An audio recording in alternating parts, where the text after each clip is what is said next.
मैंने अपने पिछले वीडियो में बताया था कि कैसे हम रसायन खादों का कम इस्तेमाल करके देश की आर्थिक स्थिति, देश की मिट्टी और देश की मिट्टी से जुड़े हुए किसानों को फ़ायदा पहुंचाकर हम अपने देश की सेवा कर सकते हैं।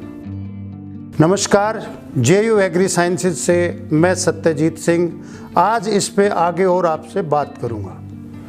कुछ लोगों के मन में ये बात होगी कि अगर हम रसायन खाद कम करेंगे तो हमारी पैदावार गिर सकती है, कम हो जाएगी। लेकिन मैं उनको ये यकीन दिलाना चाहता हूँ कि रसायन खादों को कम करके उसी खर्चे में हम अपनी फसलों की पैदावार को बढ़ा सकते हैं। उसके लिए पहले हमको ये जानना है कि जितने भी रसायन खाद हम अपनी फसलों में प्रयोग करते हैं यानी कि डालते हैं, उसका कितना हिस्सा फसलें उपयोग करती हैं, यानी कि प्रयोग किए हुए खाद से कितना फसल के काम आता है यानी कि उपयोग होता है। तो एक अनुमान के मुताबिक यूरिया में लगभग 30 से 35% ही उपयोग होता है, बाकी कुछ लीच डाउन होके और कुछ वाष्प बन के बेकार चला जाता है।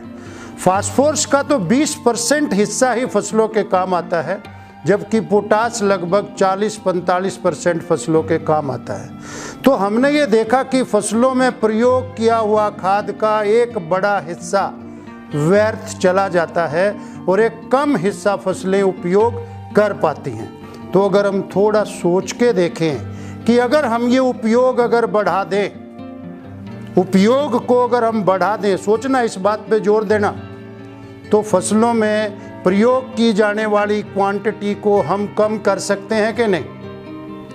यही वो फार्मूला है जिसके जरिए हम अपनी फसलों में ज़्यादा पैदावार कम रसायनों के साथ उसी खर्चे में ले सकते हैं। अब ये कैसे होगा, इसके लिए हमको सहारा लेना पड़ेगा कुछ जैविक खादों का, जैसे कि इकोमैक्स दानेदार 2 किलो या इकोमैक्स पाउडर 4 किलो को 1 एकड़ में अगर हम इस्तेमाल करें तो DAP या सुपर, 2 तरह के फास्फोरस खाद इस्तेमाल होते हैं, उनको हम 40% तक कम कर सकते हैं। इसी तरीके से एजोमैक्स, जो एटमॉस्फेरिक नाइट्रोजन, हमारे वातावरण में 78% नाइट्रोजन होती है, तो उस 78% नाइट्रोजन के कुछ हिस्से को हम अपने फसलों में प्रदान कर सकते हैं। और ये काम एजोमैक्स बहुत आसानी से करता है, जो कि बीज के द्वारा लगा के मिट्टी में ये बैक्टीरिया पहुंचाया जाता है और आसमान से नाइट्रोजन लेके फसलों को देकर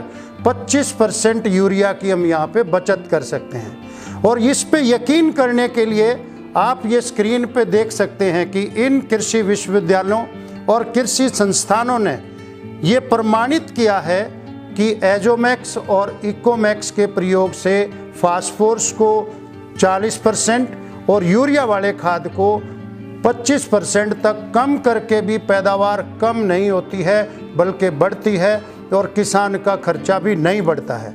इसी कड़ी में तीसरे खाद यानी कि पोटास, उसकी कमी को पूरा करने के लिए भी JU एग्री साइंसेज ने इस साल JU पोटास 2000 आपके सामने प्रस्तुत किया है, जो 180 ग्राम प्रति एकड़ फोलियर एप्लीकेशन यानी कि पत्तों के ऊपर स्प्रे में इस्तेमाल किया जाता है और फसलों द्वारा पूरे तरीके से सोख लिया जाता है। तो हमने देखा कि किस तरीके से जैविक खादों का प्रयोग करके हम अपनी फसलों की पैदावार भी बढ़ा सकते हैं, रसायन भी मिट्टी में कम जाएगा, मिट्टी भी मुस्कुराएगी और देश भी खुशहाल रहेगा, किसान भी खुशहाल रहेगा।